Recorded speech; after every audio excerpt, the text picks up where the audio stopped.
Hello and welcome to the news at 10 live on NTA News 24, and we're in Abuja. I'm Comfort Amodu.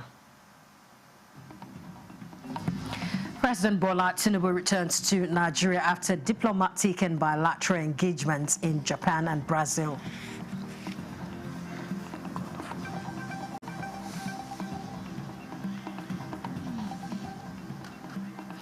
Quest for improved export activities, Nigeria partners Center for the Promotion of Imports from Developing Countries.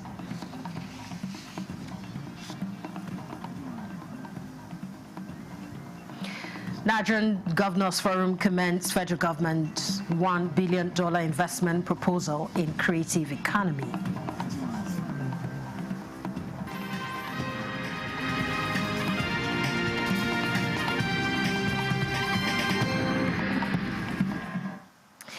President Bola Tinubu has returned to Abuja after his visit to Japan and Brazil.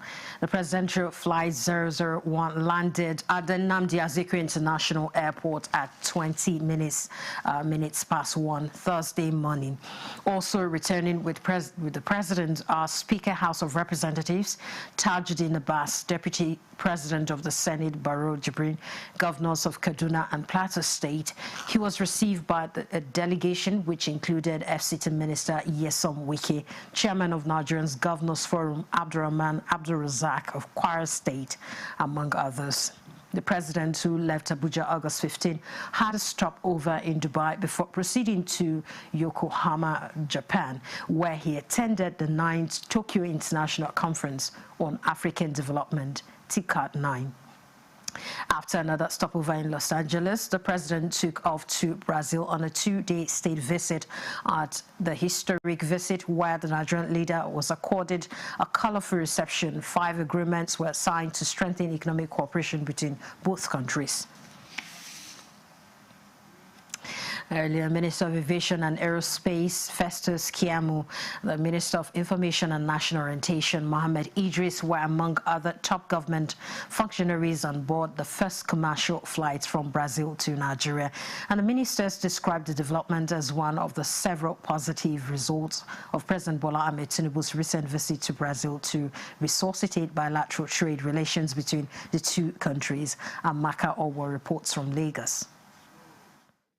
President Bola Ahmed Tinubu's recent significant visit to President Da Silva of Brazil is yielding positive fruits. The resuscitation and strengthening of bilateral trade relations between both countries has made possible a direct 7-hour flight from Brazil to Nigeria. This was experienced by the Ministers of Aviation and Aerospace Safety, Festus Keyamo, and Minister of Information and National Orientation, Mohammed Idris, including other top government functionaries. They applauded the president for the achievement and described the symbiotic relationship as one that will boost and facilitate trade between Nigeria and Brazil. President Bola Ahmed Tinubu, in his wisdom, has decided to open up our economic relations, diplomatic relations, trade relations again with Brazil. Brazil is the biggest economy in South America, and of course, Nigeria is considered the biggest economy in Africa. So connecting these two economies was very key to both presidents. The trade between both countries plummeted from $10 billion to $2 billion. And that is how, in 10 years, and that was how the things got sour. But with this, of course, relations will pick up again. And key to the achievement of all the agreements we signed is the connectivity between both countries. So what you are seeing today is the first fruit. We are bringing back an actual fulfillment, an actual gain of that visit, which is the first maiden flight between Brazil and Nigeria. Before, let me tell you this, there was no way you could have gone to Brazil or you'd have gone back to Addis Ababa first, or gone down south to either Angola or South Africa. There was no connection in the whole of Central and West Africa. So the whole of West Africa and Central Africa is connected to Nigeria now. That's the benefit to our economy, because they can all come here to connect airpeace. The whole of West Africa and Central Africa can come here to connect airpeace, and then up to South America, up to Brazil, and then from there, if we interline the whole of South America and the Caribbean. It's huge for our economy, and this is all credit to Mr. President and his renewed hope agenda. Everyone is happy about what is happening. There's not just an economic connection. It's also cultural, social, connection between the two parts of the world. One of Nigeria's leading airlines, as part of the collaboration between both countries, promises to ensure sustainability and increase in the number of flights plying the route. He's creating a Nigeria for the future of everyone. And you might not know the opportunities that are embedded in all the MOUs of signed until they start being implemented. It's huge. But what we did today is symbolic and at the same time real. The first commercial flight from Brazil to Nigeria is historic and can best be described as a strategic move that will open up more investment windows and boost bilateral relations between both countries. From the Murtala International Airport in Lagos, Amaka O. The Nigerian Railway Corporation is working to restore services after train derailment at the Abuja-Kaduna route. Passengers are still reeling from the incident, but the NRC is assuring improved infrastructure and speedy repairs. Transport correspondent Ladi Bala has the latest from the scene.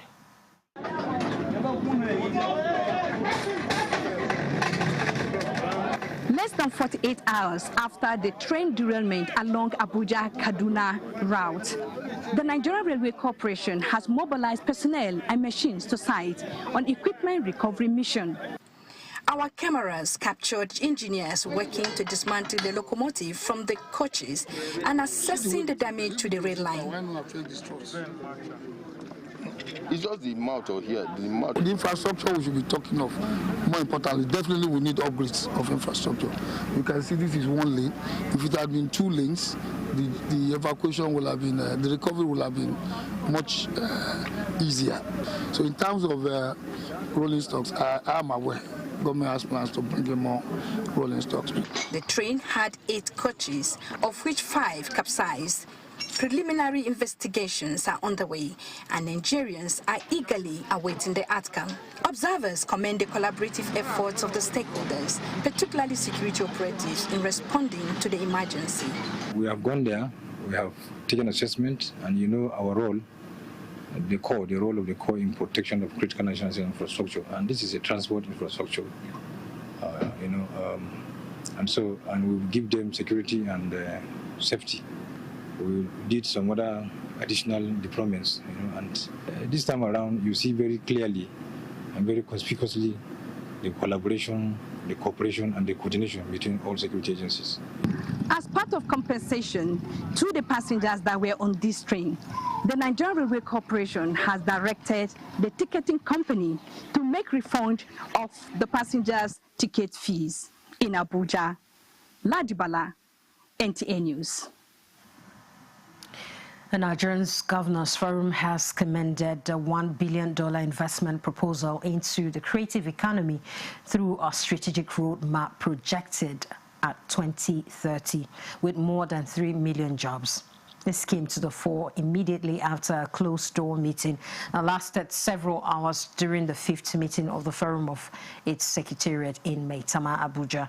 Governor of Gombe, Muhammadu Inuwa Yahaya, who read the communique, said the initiative is necessary to launch Nigeria into a world model in the creative sector.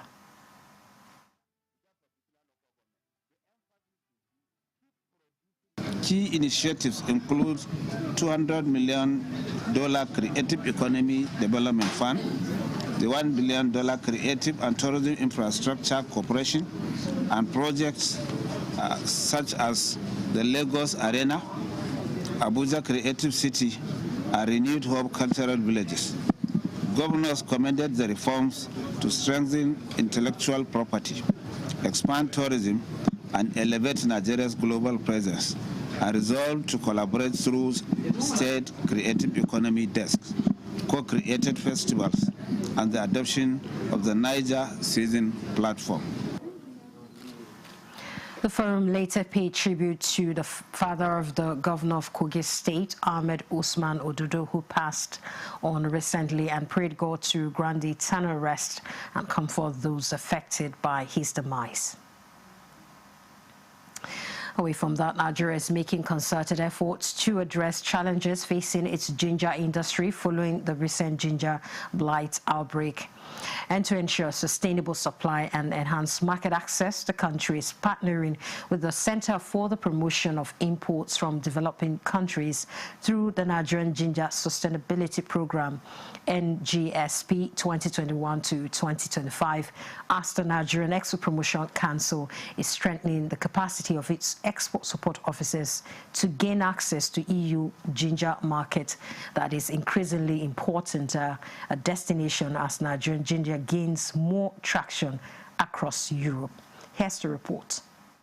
Nigeria currently ranks among the top 3 producers of ginger worldwide, with Kaduna, Nasarawa and Gombe states accounting for over 85% of national production. But the 2024-2025 season was disrupted by a severe ginger blight outbreak, which significantly reduced farm output and disrupted export volumes. As the EU remains a key destination for Nigerian ginger, the Nigerian Export Promotion Council has intensified efforts to restore market confidence through enhanced quality control, improved phytosanitary compliance, and renewed buyer engagement across Europe. Central to this recovery effort is the Ginger Sustainability Program, a strategic partnership between NEPC and the Netherlands Center for Promotion of Imports from Developing Countries, CBI.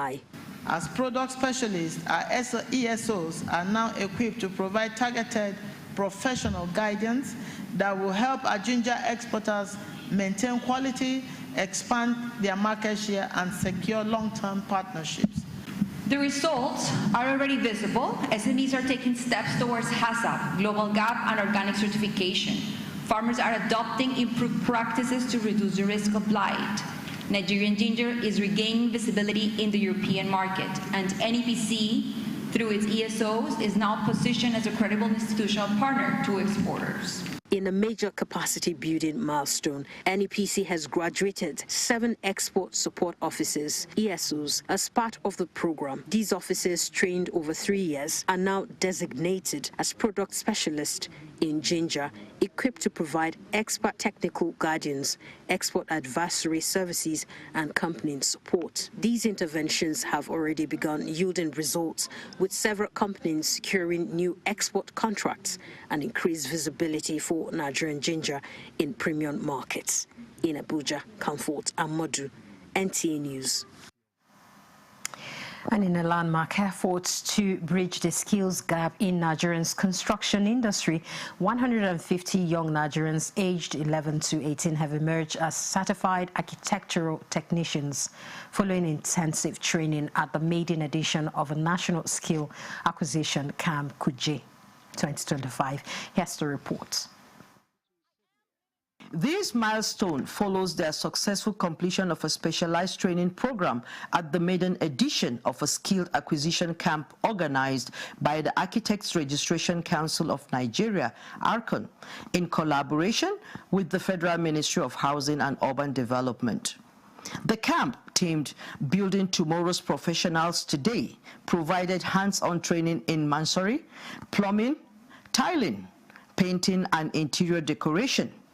Participants showcased their newly acquired skills under the guidance of lead resource person, architect Professor Eripetan Ola Adisa. If there is integrity, there wouldn't be shoddy workmanship, there won't be building collapse and all of those kind of things. Graced by the First Lady, Senator Oluremi Tinubu, who was represented, congratulated the graduates and commended ARCON for the initiative, noting that it will significantly enhance professionalism in the field of architectural technicians. Who is a painter? Who is a painter? We are. Who is a plumber? We are. Who is a tiler? We are. Who is an interior designer? We are. In fact, who is an structural engineer or global ambassador of representation for the federal.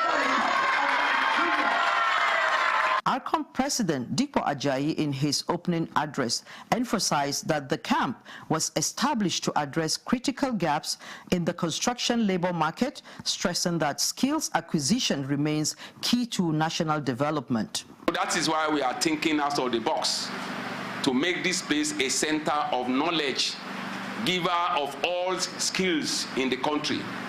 And I hope the government and eminent people in this country will join force with us to bring this revolution. Registrar of ARCON, Mohammed Itopa Sule, announced that the next phase for the graduates will involve a 6-month follow-up training program focused on specialization within various technical areas. We are planning to have a data bank that people will have access to pick any of them that could be used. Chairman of ARCON's practice committee, architect Aliyu Muhammad Saifuddin, also spoke on the importance of regulating architectural practice to maintain standards and ensure safety. Creating awareness, on buildings, and that you must get people who are skilled, you understand, to do your jobs. We have to stop this importation of skills that we can do in our own country. The event featured the presentation of certificates to the graduates, awards to distinguished personalities, and a symbolic gift of vegetables and fertilizers from the First Lady to the participants, underscoring the importance of sustainability and self-reliance. This ugu you are planting is not to go home, live to die. I don't want mommy to plant it for you or daddy to plant it for you. Be responsible. Plant it when you get home. All right, we have more stories ahead, but that will be right after this break. Every component is crafted with care, and each design is meticulously tested. From concept to creation, our engineers push the boundaries of technology, seamlessly blending performance and sustainability with a deep commitment to African ingenuity. Introducing the CNG Boss, a remarkable achievement in engineering designed to operate on compressed natural gas, a cleaner and more sustainable fuel alternative.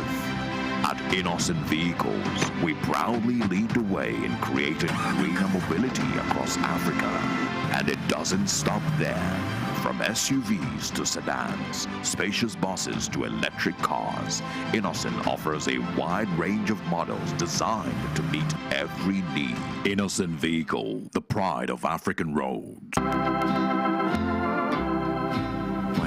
In total submission to the will of God, we announce the passing unto glory of late Mrs. Juliana Amina Yusuf, Ni Ihiabe Otumi, aged 78 years. Burial arrangements begins Thursday, 28 August 2025. Wake keep, body leaves Grimad Hospital, Mortuary Aingba to Abiokolo, Omala Local Government, Kogi State. Requiem Mass during the wake keep, Friday, 29th August 2025. Funeral Mass at Our Lady Queen of Peace Catholic Church, Abiokolo, Omala Local Government, Kogi State by 10 a.m. Interment at her residence opposite INEC office, Abiokolo Ife, Omala Local Government, Kogi State. May her soul rest in peace. Amen. Precious Lord, lead me home.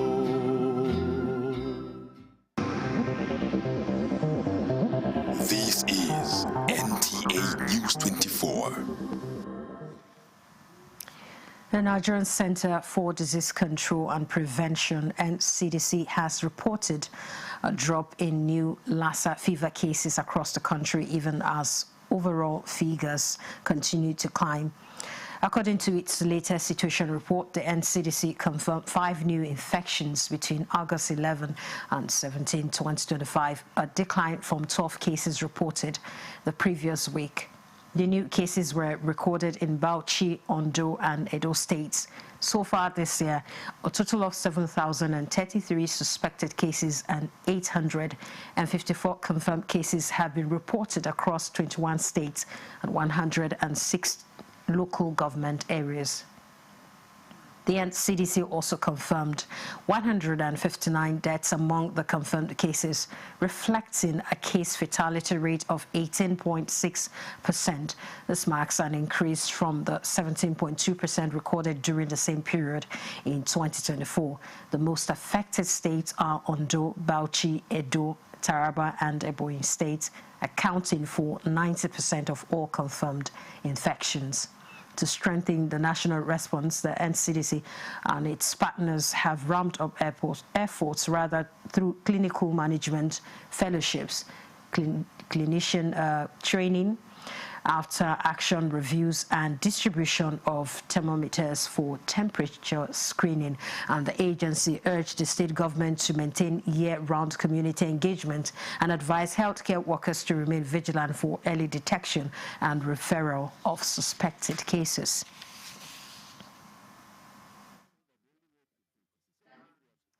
Our Professor of Process Systems Engineering, Mohammed Awalu Usman, wants the United Nations Climate Change Commission to review its climate mitigation framework in a way that recognizes carbon as a pivotal resource rather than vilifying same.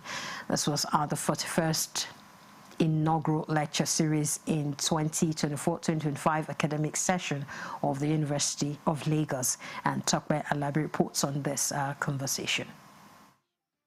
In a world quick to cast blame, carbon has long stood trial, vilified of ecological woes. However, at UNILAG's 441st inaugural lecture, Professor Mohammed Awalu Usman turned the tide with research-based conviction. In his enlightening inaugural lecture titled, "Is Carbon Truly as Guilty as Charged?" The perspective of a process system engineer on sustainability, Professor Usman brought before the gathering a compelling argument, one that challenges convention, invites more conversation about the future of sustainability, and start a rethink. CO2 emission is directly proportional to the resource that you consume, and that excessive consumption undermines sustainability, energy transition, and decarbonization agenda without considering responsible consumption is only an exercise in self-indulgence. Drawing from years of meticulous research, Professor Usman shared insights from 5 major studies, each one a testimony to what is possible when engineering meets foresight. He made a strong case for context by placing the spotlight on the inefficient human systems. When you waste resources, what you are doing is you are not being sustainable. You are not living for future generations to enjoy. For me, it gladdened my heart to have seen him to this a great height, and to be able to even discover or present such a very wonderful lecture today. When you hear UNILAG, the only university by the lagoon, and that's one of our sons is making us proud, we are very excited. And we are now hoping in the department that God will continue to elevate him, and he will still continue to be a true ambassador. Professor Usman's daring verdict was to exonerate carbon as not being the culprit the world has masked it to be, as he instead held up a mirror to human excesses, greed, and careless march towards unsustainability. Tokbe Alabi, NTA News. The Nigerian Correctional Service has refuted claims in a section of the media alleging that officers were compelled to pay 350,000 naira for training certificates. In a statement by the service public relations officer, Umar Abubakar, the service clarifies that